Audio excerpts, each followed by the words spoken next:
warahmatullahi wabarakatuh. Waalaikumsalam warahmatullahi wabarakatuh.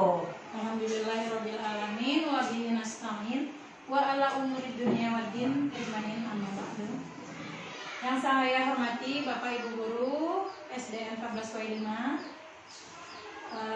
Teman-teman, marilah kita panjatkan puji dan syukur kepada Allah Subhanahu wa taala.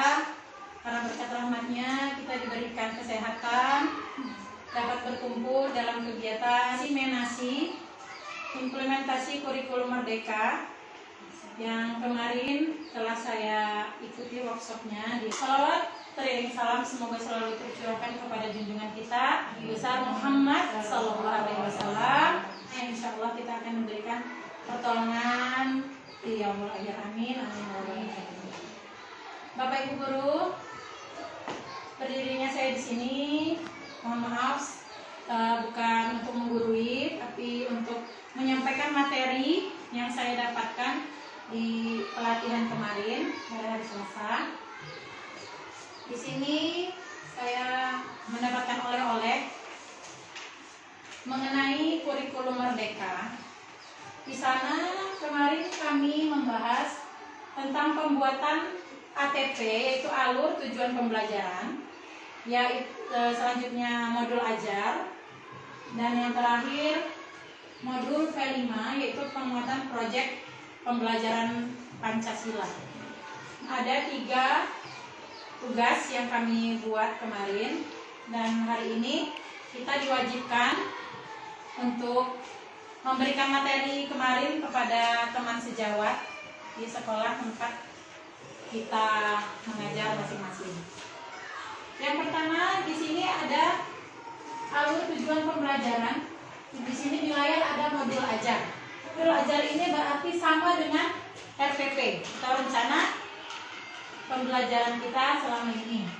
Dan sekarang berubah dengan nama modul ajar. Yang kedua ada alur tujuan pembelajaran. Itu ada alur tujuan pembelajaran yang isinya ada capaian pembelajaran, ada tujuan pembelajaran juga di sana. Di tujuan pembelajaran itu kita terapkan ada filenya tersendiri. Jadi kita pecah-pecah, akhirnya menjadilah dia tujuan pembelajaran dari tujuan pembelajaran 1, 2 dan selanjutnya. Di situ adalah isi dari alur tujuan pembelajaran. Nah, alur tujuan pembelajaran ini Bapak Ibu, di sana ada untuk A itu untuk kelas 1 dan kelas 2. Dan fase B dia untuk kelas 3 dan 4. Fase C itu modulnya untuk kelas 5 dan 6. Nah, di Merdeka ini ada kata-kata Bapak Ibu diferensiasi. Ibu sudah mendengarkan apa kata diferensiasi? Mungkin sudah ada yang pernah mendengar? Ya. Jadi kan di kurikulum Merdeka ini siswa itu dimerdekakan. Jadi dimerdekakan ini siswa ini diberi tugas sesuai kemampuannya. Dibebaskan. Ya, dibebaskan, dimerdekakan. Jadi kita tidak bisa memaksakan kurikulum seperti kurikulum yang sudah kita laksanakan pada waktu yang lalu ya. Jadi kurikulum Merdeka ini anak-anak itu atau peserta didik itu dibebaskan untuk memilih. Jadi guru berorientasi pada kebutuhan murid. Jadi menyesuaikan kemampuan atau minat peserta didik. Nah, di situ adalah kurikulum Merdeka yang akan kita laksanakan di tahun ini ya Bapak Ibu ya. Nah, jenis penilaiannya kemarin saya dapatkan dalam kurikulum Merdeka ini ada 3 Ibu. Ada dia disebut CB, lalu REK dan ABK. CB di sini adalah anak atau peserta didik yang memiliki kemampuan lebih dari teman-temannya. Yang kedua reguler atau anak-anak yang sedang-sedang saja ya Bu ya. Lalu ABK itu anak yang berkebutuhan khusus. Nah, jadi dari 3 penilaian itu kita gunakan siswa dengan menilai siswa itu dari 3 penilaian itu. Jadi kita nanti Misalnya apa kita butuh siswa untuk kita tes misalnya? Boleh ya? Nah, ibu tanya. Kita ini ada makhluk hidup kan? Hidup itu apa nak? Aisyah? Ya, terus apa lagi? Iya, bergerak, bernapas, terus apa lagi? Melihat. Apa nak? Nah, dari sini kita bisa lihat ya Bapak Ibu ya. 3 jenis penilaian kita tadi. Ya.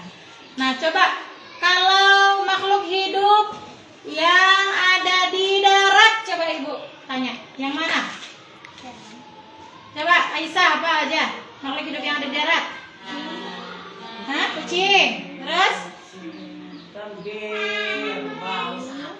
Terus kamu? Katak. Terus? Karena kata di air. Jerapah. Nah, di sini Bapak Ibu, kita lihat sama tidak yang disebut? Hewan semua. Berarti anak-anak ini meniru temannya. Jadi dia hanya meniru. Oh ya, tumbuhan apa? Makhluk hidup itu banyak ya Bapak Ibu ya? Ada tumbuhan, ada hewan, manusia ya. Jadi yang dijawab hanya hewan semua karena lihat temennya. Jadi biasakan lain dari temennya jawabnya ya. Jangan kalau temannya hewan juga. Coba sekarang Ibu Nana minta makhluk hidup di lingkungan kita itu kan banyak nih ya di sekolahan ya. Coba minta Bu, apa tumbuhan apa aja kamu di sekolahan katanya? Ada apa?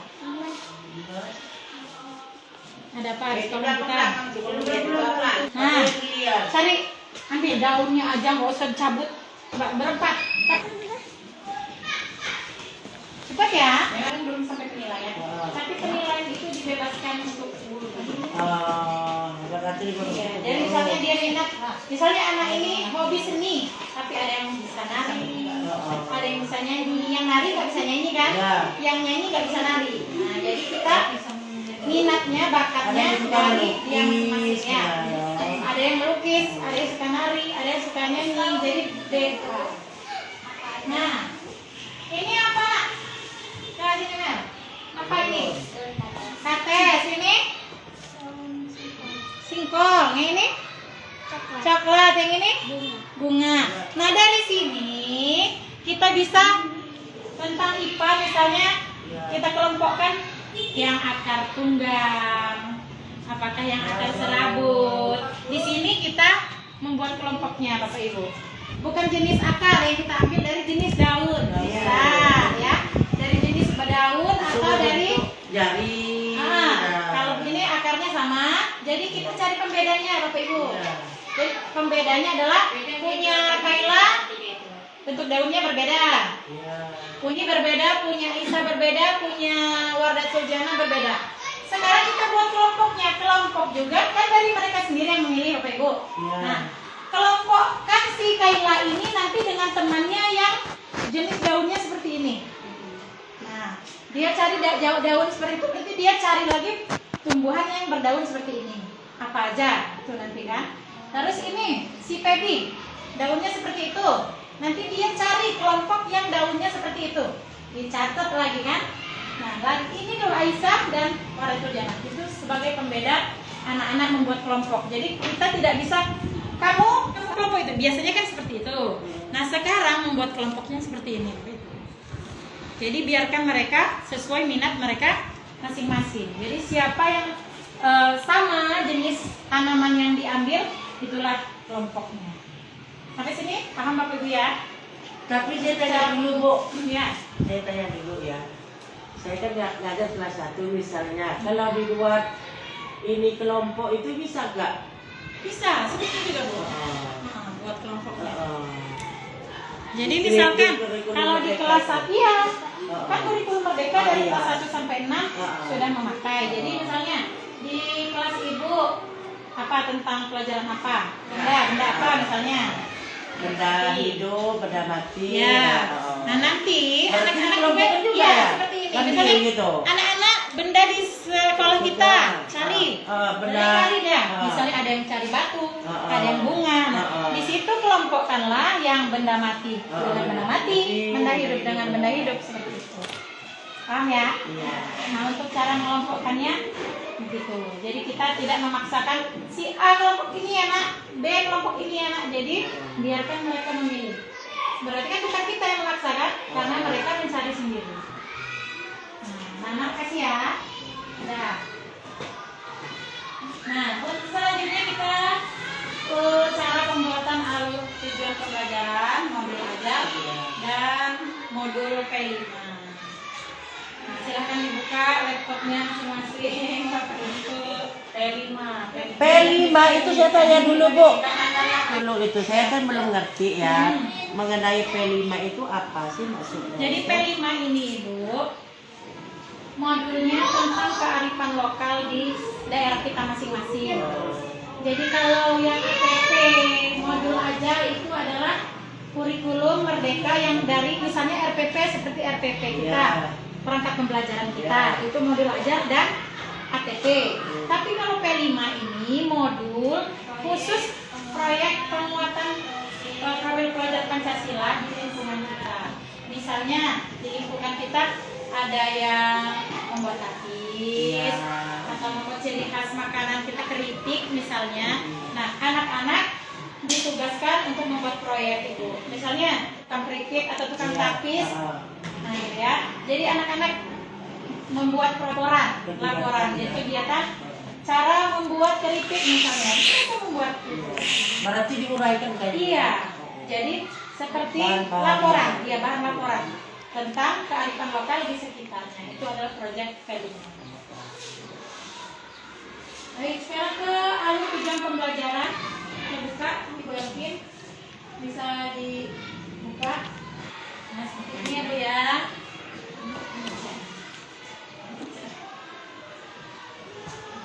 Ikuti aja itu Ibu Elvin yang di layar. Tujuan pembelajaran. Fase A-nya, misalnya ini. Ke sini Bu. Misalnya Bu, sini. Sini. Nah. Untuk kita buat tujuan pembelajaran Ibu, di situ ada fase A sampai fase F. Fase A tadi kelas berapa? Kelas 1 dan 2. Fase B 3 dan 4. Kalau fase C 5 dan 6. Kita hanya sampai ke fase C karena kita sekolah dasar.